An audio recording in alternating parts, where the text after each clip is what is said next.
Local पे अब भरोसा नहीं है। देखिए राजीव जी, जो सब लोग कल्पना कर रहे हैं वास्तविकता उससे परे है। वास्तविकता ये है कि ये डिसाइड नहीं होना है कि इस चुनाव के बाद मुख्यमंत्री तोमर साहब बनेंगे या विजय वर्गीय साहब बनेंगे या शिवराज सिंह चौहान बनेंगे। इससे कठिन प्रश्न यह है कि लीडर अपोजिशन कौन बनेगा। क्योंकि अगर, जो मैं मानता हूं, करीब 140 सीट कांग्रेस को मिलेगी, 70 सीट बीजेपी को मिलेगी। अगर ये तीनों जीत गए, तोमर साहब भी जीत गए, विजय वर्गीय साहब भी जीत गए और शिवराज सिंह चौहान भी जीत गए, तो बंगला एक ही को मिलेगा लीडर ऑपोजिशन का। समस्या वहां खड़ी होगी। और शिवराज सिंह चौहान तो चलिए मुख्यमंत्री थे, ये जो तोमर साहब हैं ये कहेंगे कि भैया मैं तो मंत्री था, सेंट्रल कैबिनेट में था, बड़ी कोठी मिली थी और आपने मुझे मध्य प्रदेश भेज के विधानसभा का चुनाव जीतने के बावजूद कोठी भी मुझसे छीन ली। समस्या ये है। अच्छा राजीव जी, एक और चीज हुई है, एक और घटना घटी है। महाराष्ट्र में जो बीजेपी के अध्यक्ष हैं, उन्होंने मीटिंग में अपने कार्यकर्ताओं से कहा, आप लोगों को पता होगा, आप लोग पत्रकार हैं, उन्होंने कहा कि पत्रकारों का विशेष ध्यान रखो और इनकी चाय पानी की व्यवस्था करो। अब आप जो यहां पैनल बनाते हैं, सबके नीचे लिखते हैं पत्रकार, वरिष्ठ पत्रकार, और मेरे और रविकांत जी के नीचे लिखते हैं पॉलिटिकल कमेंटेटर। तो जो महाराष्ट्र के एनालिस्ट एनालिस्ट नहीं नहीं, अब बताइए, अब पॉलिटिकल एनालिस्ट तो को तो विश्लेषक हैं, विश्लेषक। पॉलिटिकल नहीं, विश्लेषक को तो उन्होंने इंक्लूड नहीं किया ना। तो अभी तक तो देखिए चाय पानी ना कांग्रेस ने पिलाई ना बीजेपी ने पिलाई। लेकिन अगर महाराष्ट्र के बीजेपी के अध्यक्ष ने कहा कि पत्रकारों का ध्यान रखना, उनका चाय पानी कोई गलत खबर ना जाने पाए, तो ये विश्लेषक बेचारे क्या करेंगे। तो ये मेरे को ऐसा लगता है जो बीजेपी के अंदर बदहवासी है, अब वो आपसे डरने लगे हैं, अब वो पत्रकारों से डरने लगे हैं। ये स्थिति 6 महीने पहले नहीं थी। जब तक गोदी मीडिया जो है कंट्रोल कर रहा था मीडिया को, तो बीजेपी को डर नहीं पत्रकारों से लगता था। अब पत्रकारों से भी डर लगने लगा है और उनको ये लगने लगा है कि जो जनता है, जो जनमानस है, उसके बीच में सच्ची सूचनाएं जाने लगी हैं और जो जनता के मेन मुद्दे हैं, मुख्य मुद्दे हैं, उनकी तरफ जनता का ध्यान जाने लगा है। अब जनता विद्वेष में, नफरत में नहीं पड़ने वाली। जनता समझ गई है कि इस देश का भविष्य जो है तभी तक सुरक्षित है जब तक हम एक परिवार की तरह रहेंगे। अगर हम आपस में लड़ेंगे तो हम खत्म हो जाएंगे, देश भी खत्म हो जाएगा और ना हिंदू रहेगा, ना मुसलमान रहेगा, ना कोई रहेगा।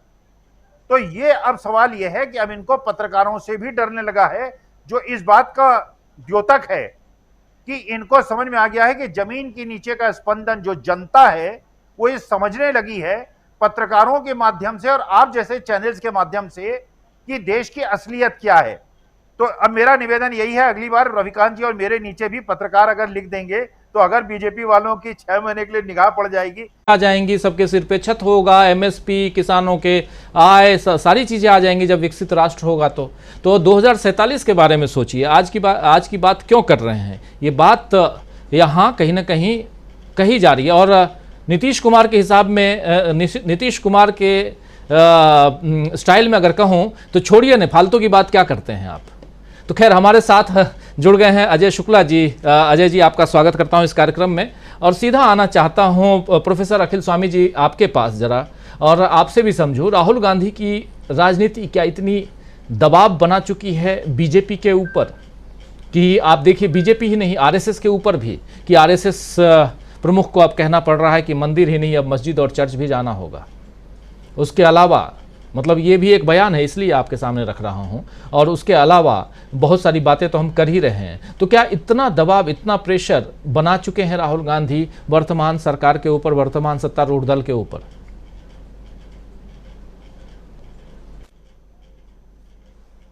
कि हमको मस्जिद के में भी जाना चाहिए, चर्च में भी जाना चाहिए और गुरुद्वारे में भी जाना चाहिए, उसका अगला सेंटेंस उन्होंने नहीं बताया।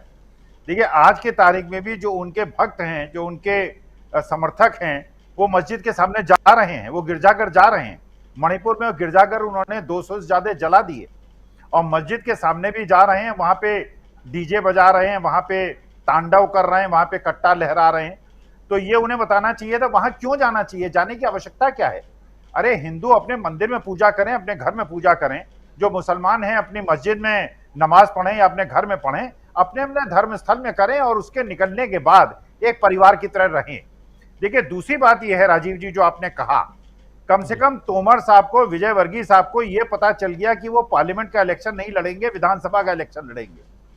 मुझे लगता है कि कहीं ऐसा ना हो कि श्रीमंत को और शिवराज सिंह चौहान को कि आप कॉर्पोरेशन का इलेक्शन लड़िए, क्योंकि जब एक मेंबर ऑफ पार्लियामेंट विधानसभा का इलेक्शन लड़ सकता है, अगर मोदी जी ये कह दें, ये अमित शाह कह दें कि श्रीमंत जी ग्वालियर के कॉर्पोरेशन का इलेक्शन लड़ जाइए, म्युनिसिपैलिटी का, तो लड़ना पड़ेगा, क्योंकि अब बीजेपी में है, वो कांग्रेस में तो है नहीं। कांग्रेस में तो लोकतंत्र है, जहां वो राहुल गांधी से सीना तान के कह सकते थे और उनके घर में सीधे घुस सकते थे। आज के तारीख में फोटो फ्रेम मोदी जी के अलावा तो अमित शाह भी नहीं दिखाई पड़ते। तो ये दो दृश्य हैं आमने सामने। देखिए, मुझे ऐसा लगता है कि बीजेपी आरएसएस वो बुरी तरह से घबरा गई और उसको ये नहीं समझ में आ रहा है कि जिनको सेकुलर कहते रहे, आज वो उसको सेकुलर खुद रहें या न रहें, या धार्मिक विद्वेष के खिलाफ जिस प्रकार की एक आंधी चला दी है राहुल गांधी ने, तो ये मोहब्बत के साथ रहें या नफरत के साथ रहें, ये सेकुलरिज्म के साथ रहें या फंडामेंटलिज्म के साथ रहें, या खालिस्तान का विरोध करें या हिंदू राष्ट्र का समर्थन करें, इतना ज्यादा कंफ्यूजन है। और इस कंफ्यूजन को राहुल गांधी ने जनता के सामने इतना स्पष्ट रूप से दिखा दिया है कि ये भारत की आत्मा, भारत की दिशा ये है, ये होनी चाहिए।